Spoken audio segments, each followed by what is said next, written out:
Good afternoon, everyone. I would like to introduce today's presenters and tell you a little bit about the important book that they co-edited.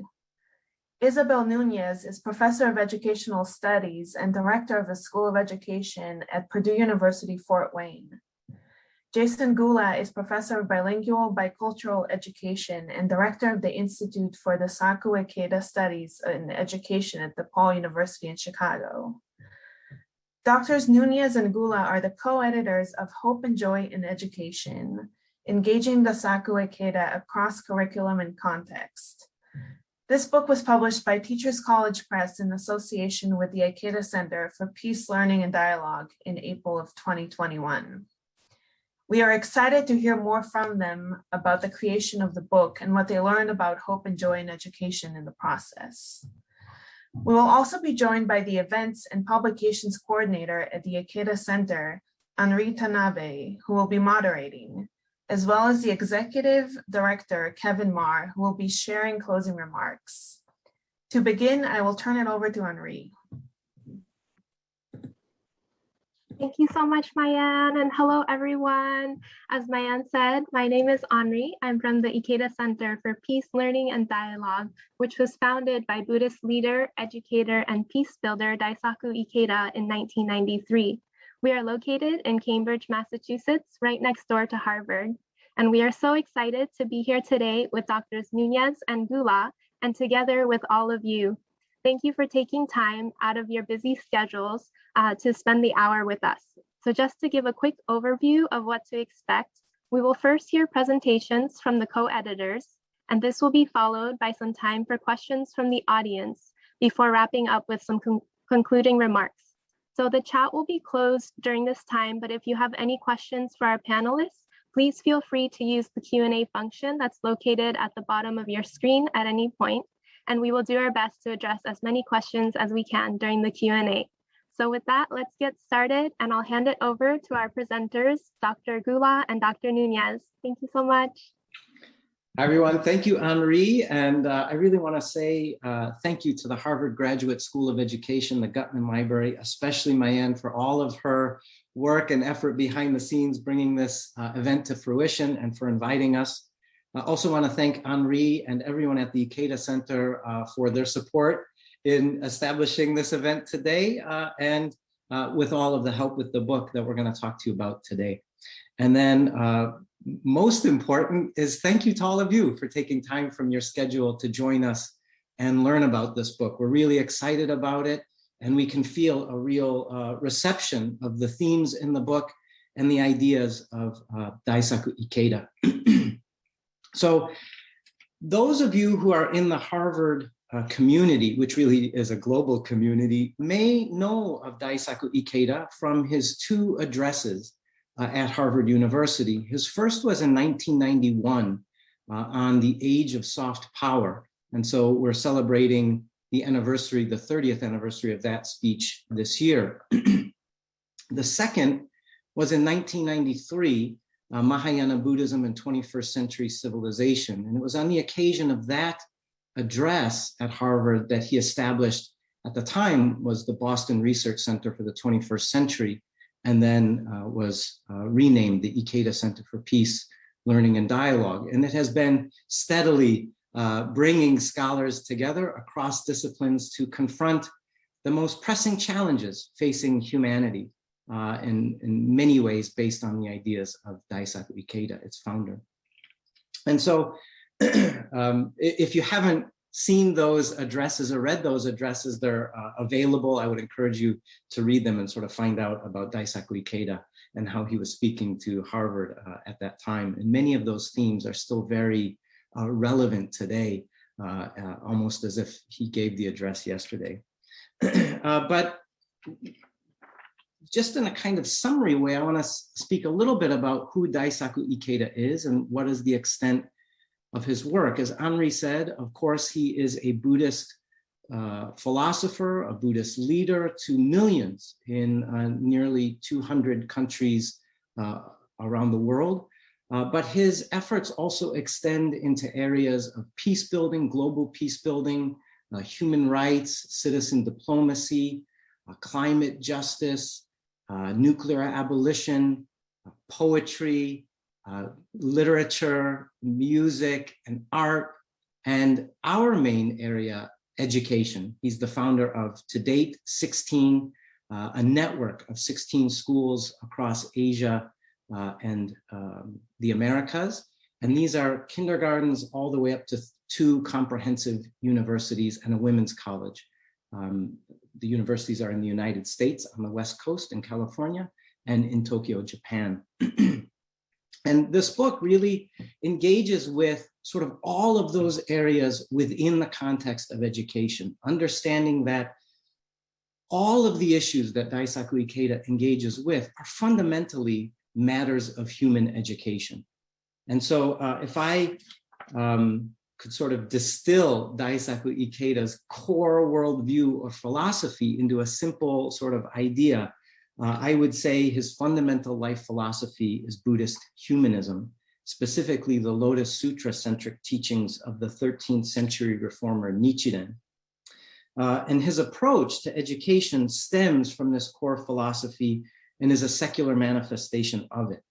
And so he calls his educational philosophy and practice ningen kyoiku, or literally human education. And I think this is the best way to think about it. And for him, quote, human education and Buddhism are 2 aspects of the same reality. So both seek to enhance our humanity. And as he puts it, quote, being born human does not make one a human being. Don't we really only become human when we make tenacious efforts to live as human beings? That's why education is so important. We need human education to become human beings. And we've seen over the past, especially decade, but I would say maybe the past 2 decades, really significant developments in the field of Ikeda studies. In all of the sort of professional conferences and areas, symposium across all of the continents, there is this real sort of groundswell of looking at Daisaku Ikeda's ideas and what they have to offer us as we think about education in the richest sense and schooling.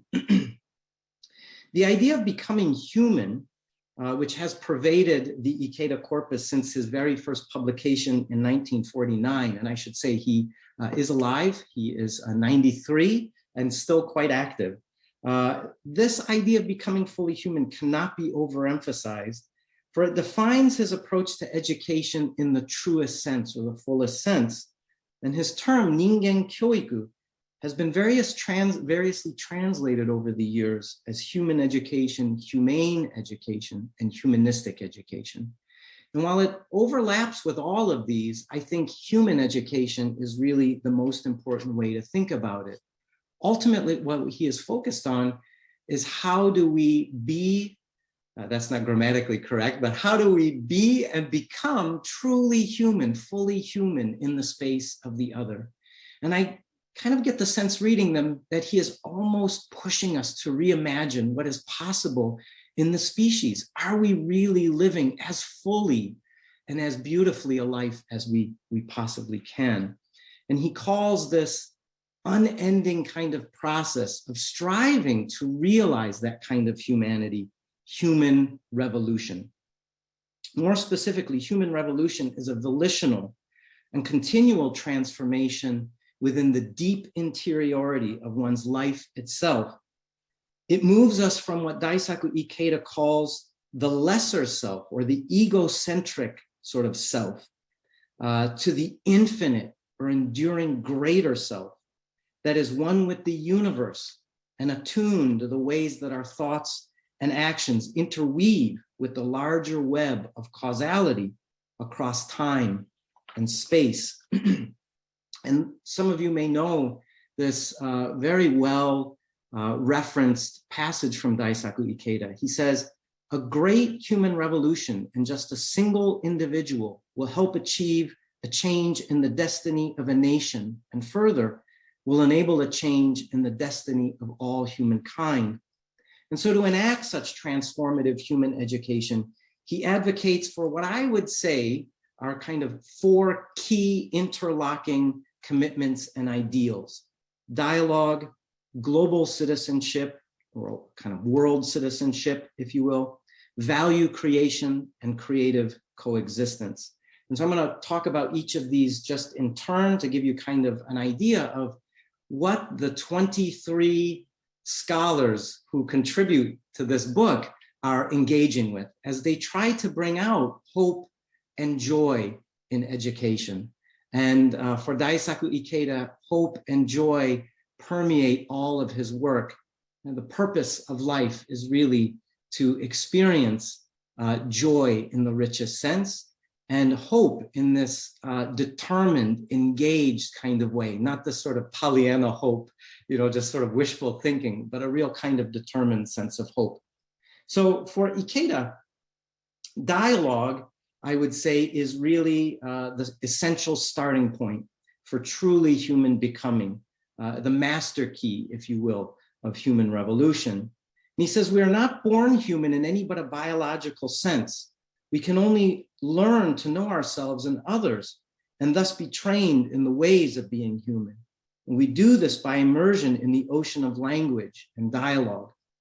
And for him, dialogue is always open. It's a kind of ontological dimension of being, more than just engaging in conversation.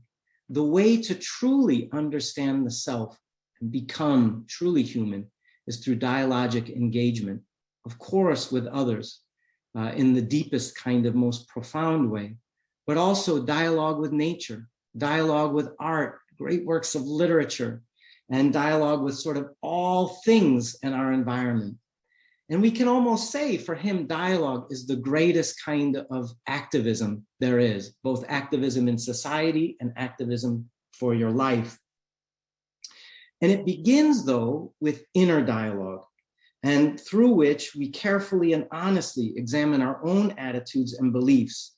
And this kind of inner dialogue leads to truly creative outer dialogue, and is in fact the only way for effective, successful dialogue to happen, whether among family and friends or between strangers, countries, cultures, or entire civilizations. And this is why the Ikeda Center in Cambridge is the Ikeda Center for Peace, Learning, and Dialogue.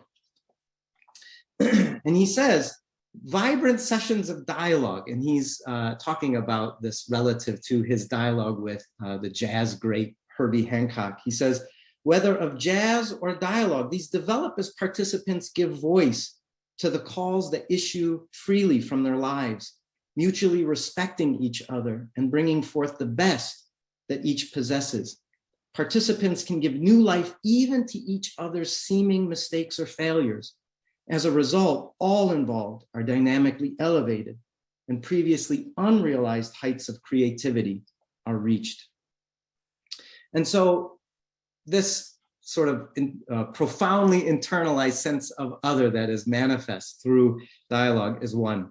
The next is a commitment to global citizenship. This is really a core idea for him, and we see him talking about this at different points since the 1960s for him, and it's informed by two thinkers, Tsunesaburo Makiguchi and Josei Toda, whose ideas really inform his.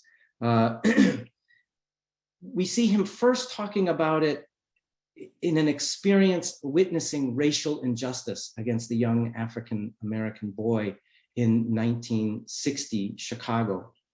In the 1990s, at Teachers College, he talks about it in the context of the clash of civilizations that is happening at that time. Most recently, we see him again revisiting the principle of global citizenship in the context of climate change and the push toward climate justice. So this fundamental ethos is a very flexible, kind of plastic sort of orientation to really confront the most pressing challenges. He defines it this way in 1996. And those of you who are familiar with his Buddhist thinking will see that he is talking about the global citizen in very much the same kind of language that he is using to talk about the elements of the Buddha or the Bodhisattva. He says, three characteristics are fundamental to global citizenship: the wisdom to perceive the interconnectedness of all life and living, the courage not to fear or deny difference, but to respect and strive to understand people of different cultures and to grow from encounters with them. And third is the compassion to maintain an imaginative empathy that reaches beyond one's immediate surroundings and extends to those suffering in distant places. And this kind of cosmopolitan ethic doesn't depend on how many countries you visited or how many languages you speak, or even if you've ever left the four corners of your local neighborhood. It is this orientation and our engagements with others and difference as a capacity to understand the suffering of others and to seek to ameliorate that suffering. Third is value creation. And I just have a little bit of time left, so I want to briefly touch on this. Value creation comes from the Japanese neologism soka, coined by Tsunesaburo Makiguchi and Josei Toda, for the idea of the creation, sozo, of value. And the creation of value, quite simply, is taking our understanding of facticities and from them creating meaning, meaning that serves a kind of aesthetic or sensory sort of sense of pleasure, you like it or you don't like it. It also has a sense of personal gain or benefit, and then a sense of social good. How are we taking all of the facticities of our environment and using them to bring something to the world that doesn't exist in a way that serves oneself and others? And then finally is this idea of creative coexistence. No person or thing exists in isolation. We are all inextricably interdependent and interrelated. You cannot escape from it. But for Daisaku Ikeda, more than just being a kind of sense of passive relationality, for him, we can actively and volitionally engage with this kind of interdependence. And from it, we can create, in that ethic of value creation, we can create things that really support oneself and others. So I'll end there, but these are the kinds of ideas that are spanning across the chapters in the book. And I'll turn it over to Isabel. All right. I want to start by just echoing, and I won't try to repeat, but Jason's wonderful thanks to everyone who has been involved with putting this together, and thanks for the invitation to talk about the book with everyone, and again, thank you all for being here. It's really an honor, and it's a lot of fun to talk about the book at a time when we really need fun. I feel like this book has been a refuge, right? The timing of it worked out so interestingly. I feel like it's been a really difficult time to be a teacher, to be an educator, to be at all involved with education, or even to care about education, right?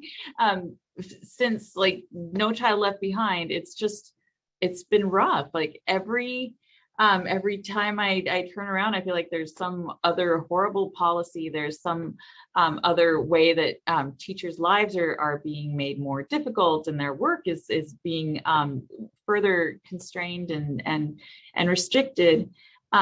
So when Jason and I started talking about the possibility for a book, and clearly Jason is the Ikeda scholar, and so that's why he started, because he's the one with the deep knowledge and could lay a foundation for our discussion here. I'm much newer. A lot of what I've learned about Soka education and Ikeda studies, I've learned with Jason and doing some talking and writing and thinking, and it's been wonderful. And so even without the depth of knowledge, when we started talking about doing a book together, and he asked, okay, well, what might be some important ideas from Daisaku Ikeda that we could explore with a group of authors. Hope and joy just seemed absolutely natural and vital, right? So hope, I feel like, is the inspiration for many educators' initial choice of the vocation, right? To want to teach is to envision a world in which the students whose lives we touch will go out and flourish and thrive, right? I feel like the act of teaching itself is an expression of hope, right? Is a manifestation of hope.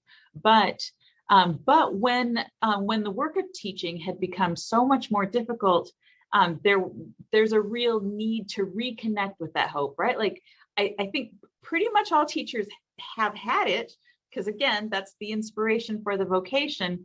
But I have felt in the past few decades that many teachers need to reconnect with that hope.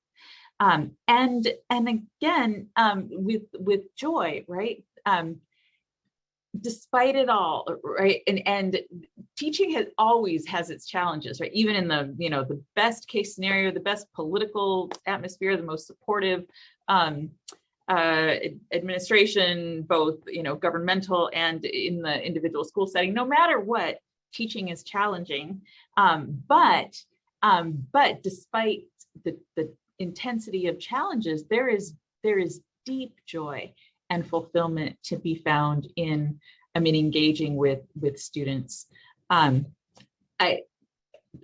was going to say young people, and young people are amazing in their energy and their perspective and just their way of being in the world. But I find tremendous joy with my college students as well. I think that teaching, again, is the most fun thing that you can do and get paid for it. So but at a time when so much has dampened the joy of teaching, I felt like that was another theme that runs through Ikeda's work that would be really beneficial to explore.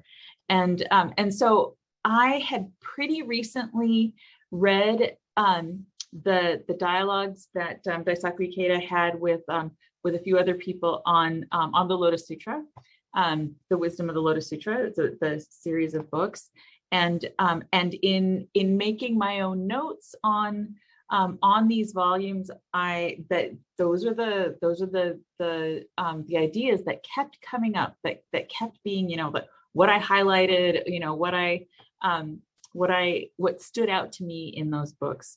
So that was a little while ago now. We thought about who we wanted to work with on the book, and we knew we wanted to have a really wide variety of persons and perspectives contributing. So we looked at people who were earlier in their career and people who were well-established scholars. We looked at people who were very much acquainted with the work of Daisaku Ikeda, and others who we would be introducing to this body of knowledge.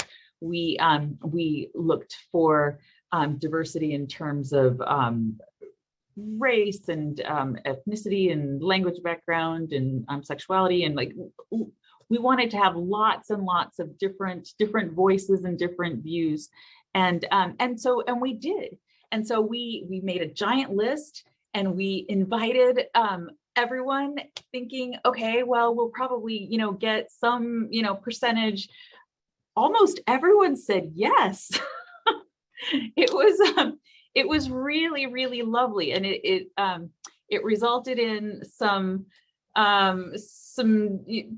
tension with the publisher, who was like, well, wait a minute, but then those chapters will be really, really short. It's like, well, they can still be really deep, even if they're shorter than we imagined initially.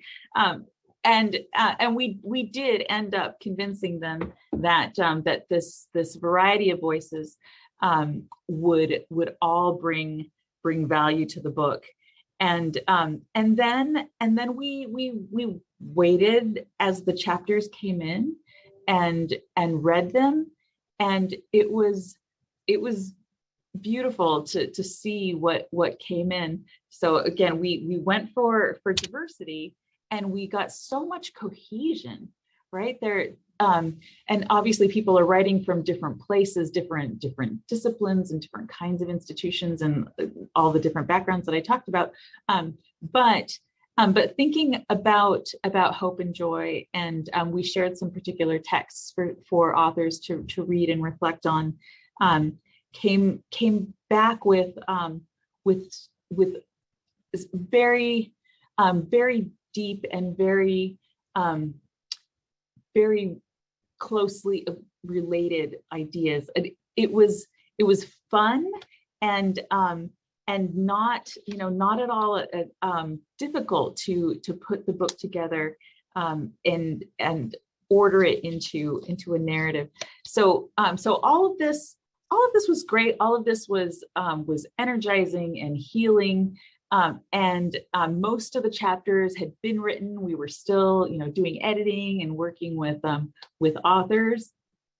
And then 2020 hit. Wow.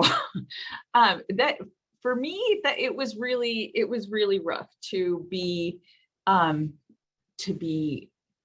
witnessing and experiencing multiple pandemics, to be, looking at the disease and death and racism and violence, and just it was very, very hard for a while there to think about, publishing a book on hope and joy. It seemed so antithetical to what we were all experiencing. And it was at this point, as the final chapters came in, it was the summer of 2020 that I was working on the conclusion for the book, and I really struggled. I did not know what to say that felt sincere, that felt like it had any integrity about hope and joy in such a grief-stricken time. It was actually the folks that have the team that worked on the book. So, obviously Jason and Kevin, who's here, but also Jenny Benson and Mitch Bogan, who are also in the Ikeda Center. We had been talking and working together throughout the whole process on the book, but they really helped me with not just with writing the conclusion, which was definitely the task at hand, it had to be done, but in doing the reframing and reflection and deep contemplation that led me to a place where I could write the conclusion, and sharing texts as well, sharing more work from Daisaku Ikeda that was helpful, and yeah, the main concept that I remember as being helpful is poison as medicine, right?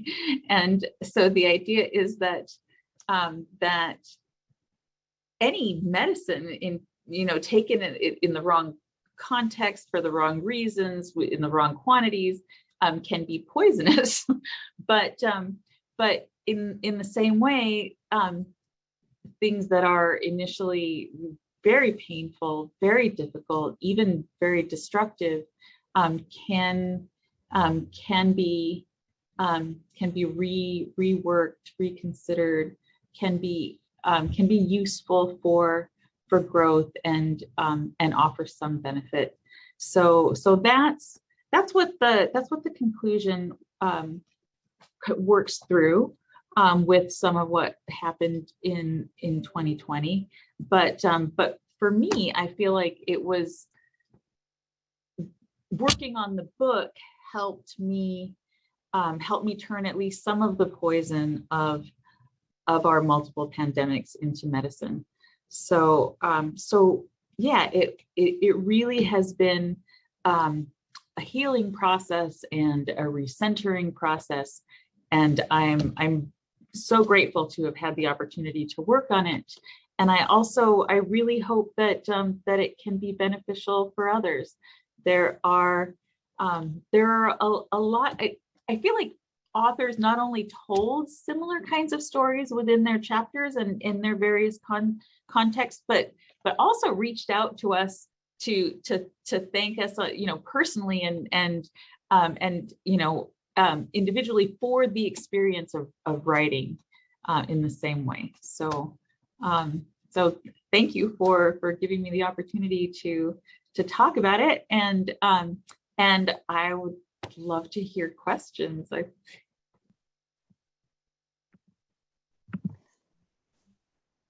Yes, thank you so much, Jason and Isabel, for those wonderful presentations. It's always such a joy to be able to listen to you both speak and to hear more about Daisaku Ikeda's philosophy of education that, Jason, you went through, and Isabel, just the process of really writing this book at this important time and this crucial time. So thank you so much. And we have many questions coming in. Please keep coming through for the audience participants, but maybe we can start with the first one. Which is, so as editors, you also have your own chapters in the book, and in them you share a bit about your own journey to and within education. So for you personally, can you share with us a little bit more about how you got to not only valuing, but prioritizing hope and joy in education, and how do you continue to keep hope and joy at the forefront during these challenging times?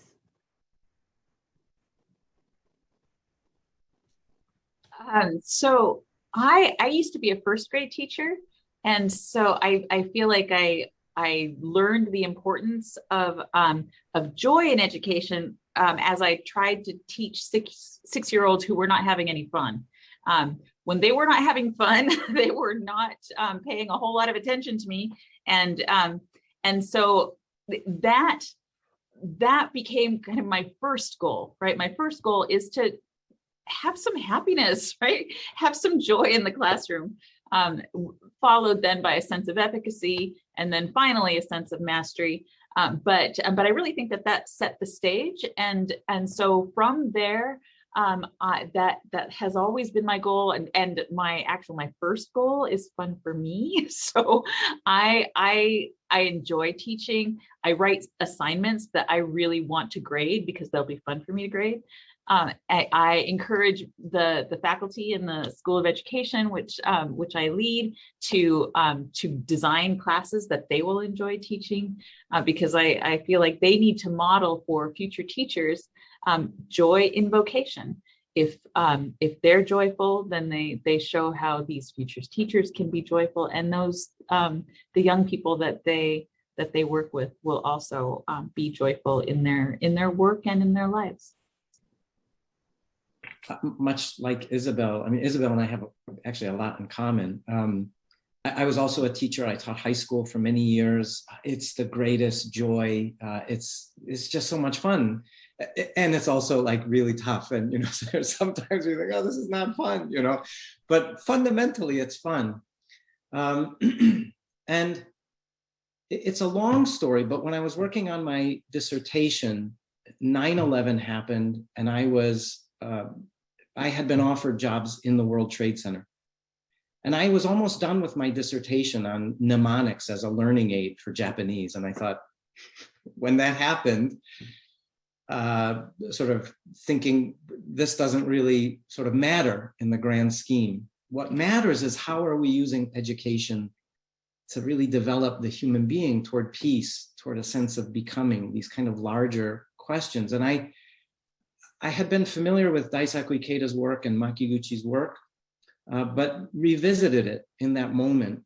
And the idea of value creation, so someone who creates value has the agency to create happiness. This is the fundamental idea of that philosophy, that creating value is the means to create happiness.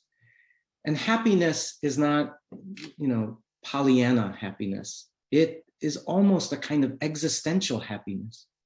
So out of the most difficult kinds of circumstances, like those that Isabel was talking about, the pandemic and racism and the taking of life and, the destruction of the environment and, all of these big things, how do we use these to create something where we can have a real sense of hope and joy and not passive, not, as I said, just wishful thinking. And that really sort of penetrated into my work. And it's something I've been thinking about for a long time. And so, you know, we started teaching about these ideas at DePaul University in, I think, 2007. And well over 1,000 pre and in-service teachers have been studying these ideas and finding real value in them. They're applying them in their contexts, educators, counselors, leaders, and they're finding real importance from them.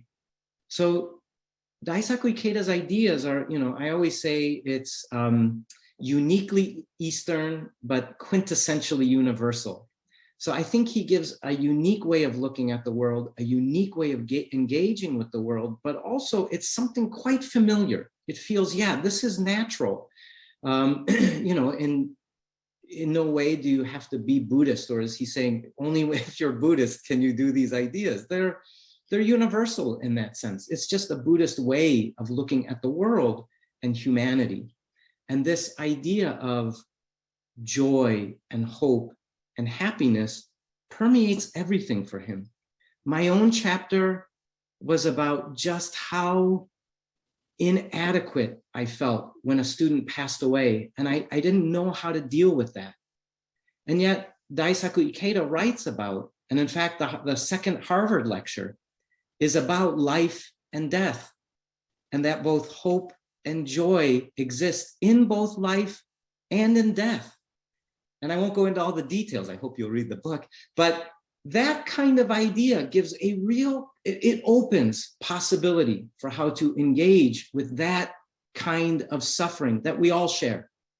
Everyone will know death, and everyone knows someone who has died, and everyone has felt the suffering of that. So in the midst of terrible things that we're seeing, exists the potential for real, as I said, almost existential kind of joy and this deep, abiding hope.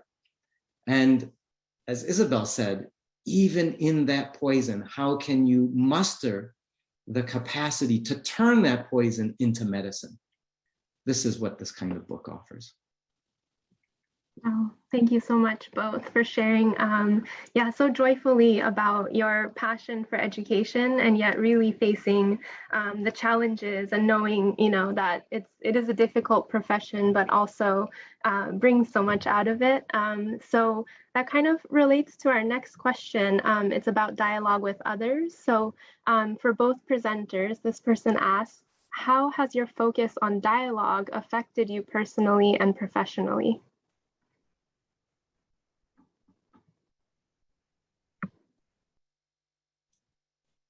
So, yeah, that's an interesting question. Actually, my first instinct is to point you all directly to Melissa Bradford's chapter in the book. She has a beautiful discussion of how she teaches dialogue to future educational leaders, and I maybe part of why I like it so much is that it resonates with some of the things that I do in my classes as well, but she does it much better. So I just saw her at a conference this past weekend, and I was like, I want to take your class because I want to learn how to do what you do. But yeah, I feel like it's critical. Like we have to be able to engage with others, no matter how different they are from us, no matter how differently they think from us. I mean, one thing that I do, hopefully in my personal life, more explicitly in my teaching and in my leadership here, is to be explicitly and honestly open, right? So I tell my students, I have a lot of opinions on, you know, what I'm going to be teaching here, and I'm going to share them all with you. I'm not going to hold back at all. But I don't think that I have the truth with a capital T, right? I'm not right with a capital R. I love it when people disagree with me, because it means that I get a new perspective on something that's important to me. And and I change my mind all the time, right? So please share, please, please, open my mind to another way of looking at things. And I genuinely do welcome a diversity of perspectives in the hope of being able to dialogue with those perspectives. I agree with Isabel. I think we increasingly, and probably I'm not saying anything nobody doesn't already know, but we're living in a society, and social media is exacerbating a sort of pulling away and moving into your own kind of bubbles. And we think we're dialoguing with people when, just those who think the exact same thing we do. Oh, we engaged in dialogue, which is more kind of conversation or chit chat. But dialogue has fundamentally this idea of a kind of brushing up against one another and really pushing each other. And so, for Daisaku Ikeda, if we think about this book, for example, and what Melissa is doing, and the way I teach dialogue as well, is Daisaku Ikeda's philosophy that we are fundamentally interdependent and we have to engage with the other in all its forms to develop the self, means the moment you close down dialogue, I don't have anything to learn from those people, that kind of mentality, means you're closing down some fundamental aspect of yourself. You're limiting the fullness of yourself from being realized, maybe more appropriately, from realizing some aspect of yourself, which is why I said dialogue is kind of the truest sense of activism in this case. But we also live at a time where people are basically, I feel, they like dialogue to a point, and then they kind of poo-poo it, unless they're going to agree with me at a certain point, then, never mind with that dialogue stuff. It's kind of naive, or, oh, that's cute or quaint or something like that. It's really, really hard. It's difficult work. You have to put the time in.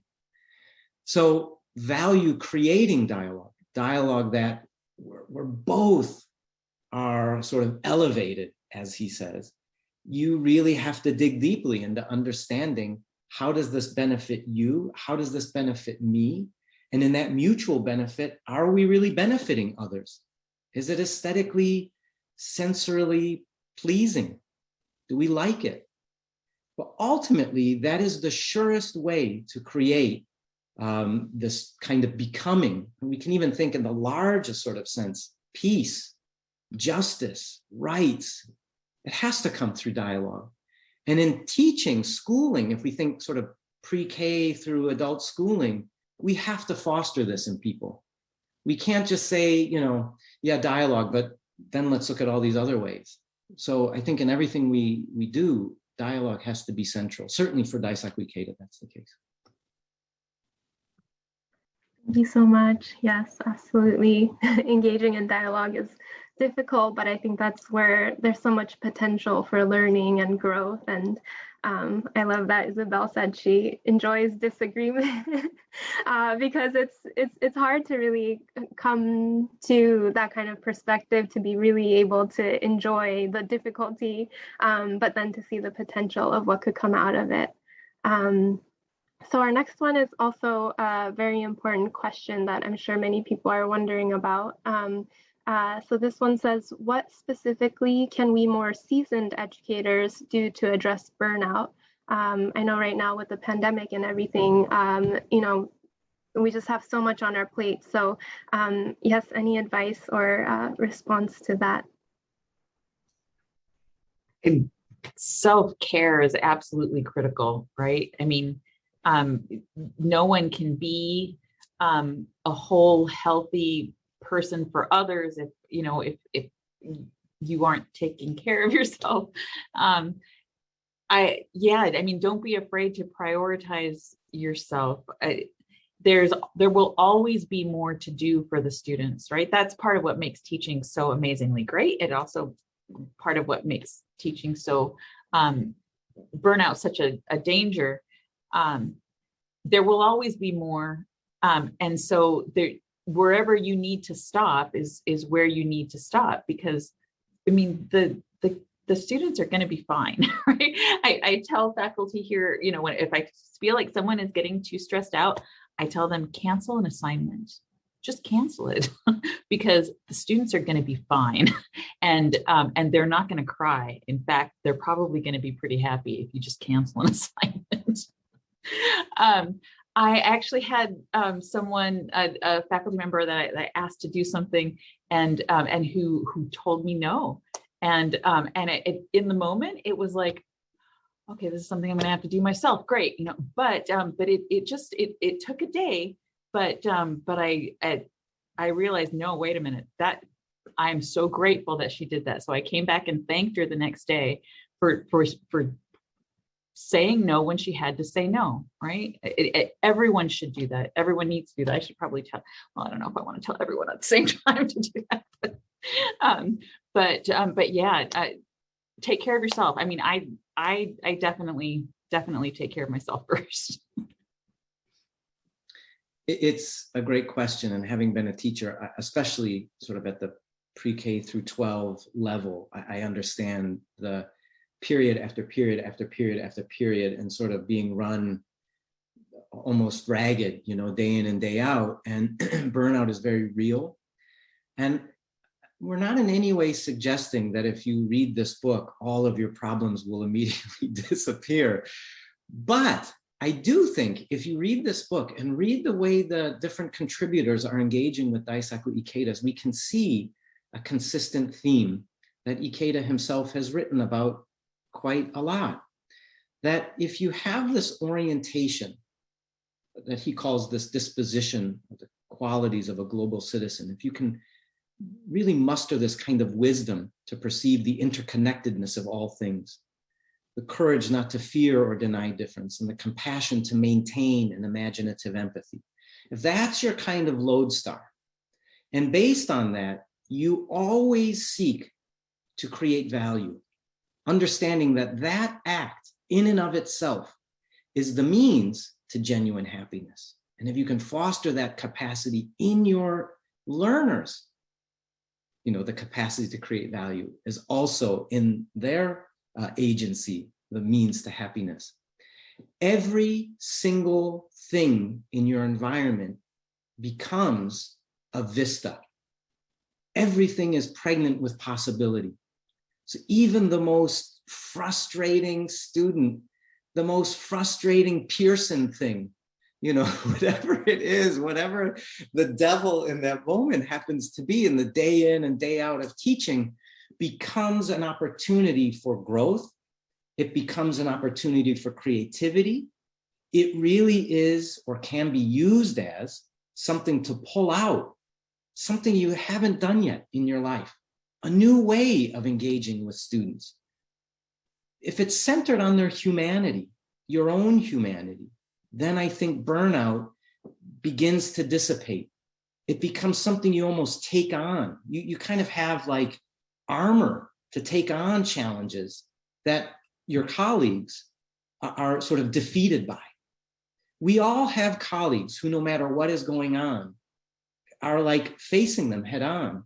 And they're not, you know, they're not naive. They're not Pollyanna. It's not, you know, the Seinfeld episode of just serenity now, serenity now. It's not, you know, fake wishful thinking. They really have kind of the characteristics of a different kind of educator. So what we're doing at our program at DePaul, we have, you know, an online degree in value creating education for global citizenship. And we're about to launch a PhD in this area. And all of the people who are going through this, they are finding these kinds of tools. And we're hearing that, yeah, they're still facing struggles, but they're not burned out by them.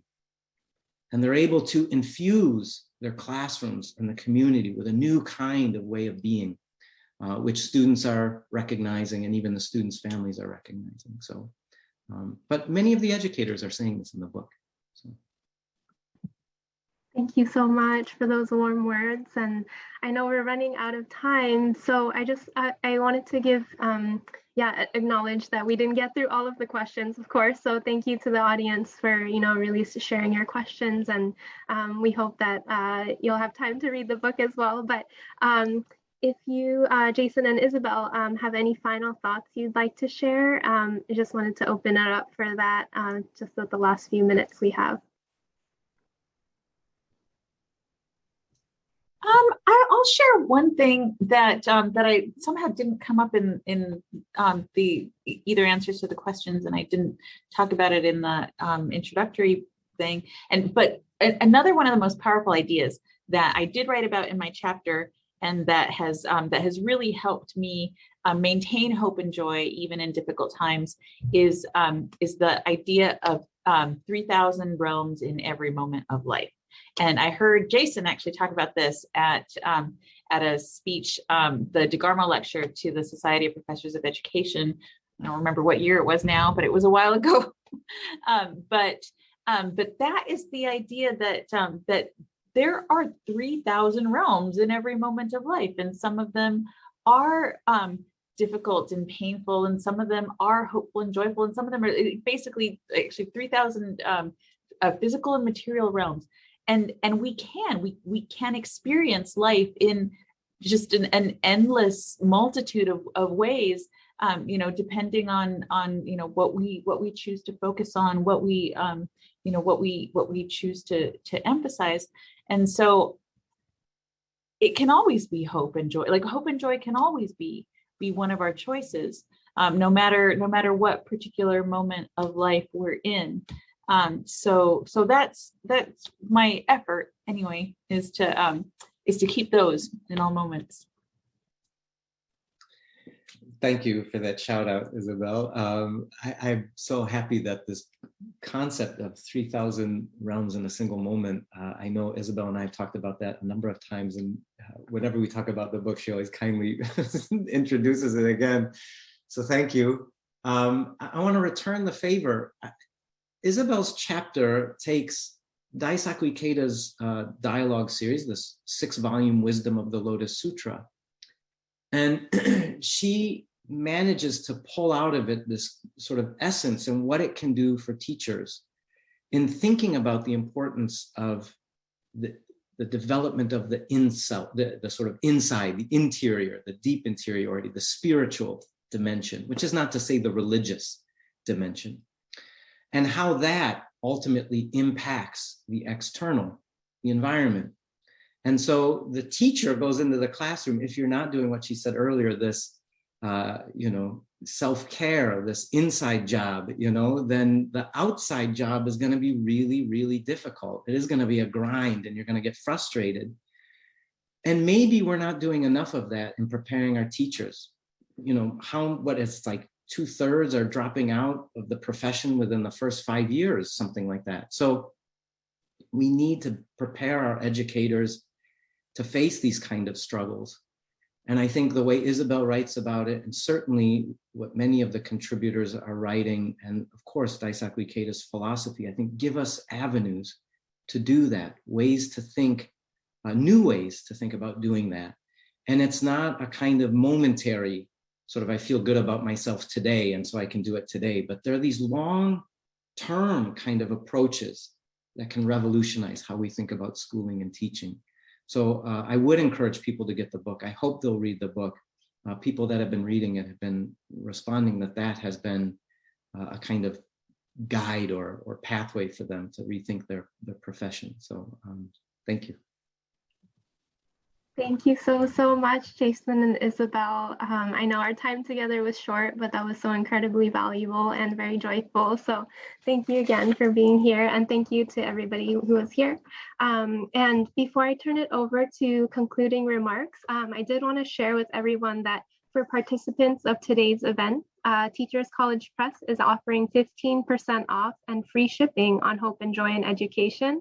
So this discount actually applies to both domestic and international orders. For those who use the QR code here, you'll be linked to the TCP page for North America customers, and then for international, there are links in the chat. So please check those out and use code Ikeda HES. And so to wrap up our event with some closing remarks, I actually wanted to introduce the Executive Director of the Ikeda Center, Kevin Marr. Thank you so much, Henri, and good afternoon, everyone. Thank you so much for joining us today for this deeply inspiring and thought-provoking dialogue on hope and joy in education. And reviewing the list of participants, I saw several friends that are joining from different time zones, including some that are joining us late in the evening or early in the morning. So we're so grateful that you took the time to join us today. I want to begin by offering my sincerest appreciation to Mayan Krivoche and the Gutman Library at the Harvard Graduate School of Education. Thank you so much for organizing and hosting today's event as part of your regular book talk series. It's been wonderful to collaborate together on this event. And I also want to extend my deepest gratitude to Drs. Isabel Nunez and Jason Gula for your stimulating presentations and reflections, as well as for the passion, commitment, and joy that you brought to the development of this new book. And that passion and care is reflected throughout the book itself. In addition, I want to acknowledge and appreciate, as was shared earlier, our publications associate, Mitch Bogan, who is an indispensable part of this editorial team. In addition to contributing an inspiring chapter to the book, Mitch also managed the multiple aspects of the book production, often juggling multiple deadlines at the same time. And further, I'd like to appreciate and thank my colleague, Henri Tanabe, for being a fantastic moderator this afternoon. Over the last few weeks, Henri, along with the rest of our program team, Lillian E. and Priandra Noel, have been supporting the preparation for this event in critical ways. It has been an absolute pleasure to have been able to partner with Teachers College Press in the publication of this book. And early on, when we began discussing a vision for hope and joy in education, our immediate thought was that Teachers College Press would be the perfect publisher for this book. And so we were thrilled when they accepted our proposal. As was shared by Isabel tonight, when we launched this project back in 2019, prior to the COVID-19 pandemic, and if the vision of reinvigorating hope and joy in teaching and learning seemed pressing prior to 2020, it feels absolutely critical now. And from the start, our goal was to develop a book that would serve as a resource for students, teachers, parents, who are too often struggling to find hope and joy in our schools. And the questions in the chat reflected that for sure. The result is 18 chapters by just an incredible group of scholars exploring the many places in context where hope and joy can be vibrant. And speaking on behalf of the Ikeda Center staff, the finished book exceeds our expectations due to the inspiring contributions of both of our editors here today, as well as each author, several of whom I know joined today as well. And so as a concluding reflection, and as was mentioned in Jason's presentation, September 26th marked the 30th anniversary of Mr. Ikeda's first address at Harvard University, The Age of Soft Power and Inner-Motivated Philosophy. Over the last few weeks, center staff have been returning to this address and examining the many insights it has to offer us today. And one of the key points that stands out to me is the timeliness of Mr. Ikeda's emphasis on inner motivation as an important key for opening the way to a new era. And this was, of course, came out in the conversation tonight as well. His firm belief in the potential for individuals to be the protagonists for change in their own lives and in society is, I believe, a critical message for our time, and certainly is featured in that talk. And so to conclude, I'll share a brief passage from his 1991 address. Mr. Ikeda writes that, quote, "In contemporary society, there is no more pressing necessity than for self-control and restraint based on this kind of inner-directed spirituality.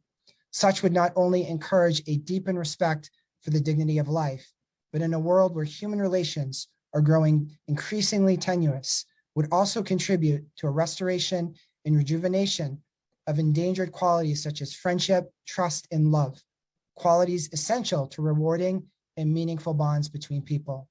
It is my hope and conviction that we will see a revival of philosophy in the broadest Socratic sense of the term. Based on this kind of philosophy, an age of soft power will bear its true and richest fruit. In a borderless age, such an internalized philosophy will serve as the mark and badge of world citizens." And so with that as a concluding vision, I want to thank you again for joining us this afternoon. Please be safe and well and take care. Thank you so much. Thank you, everyone.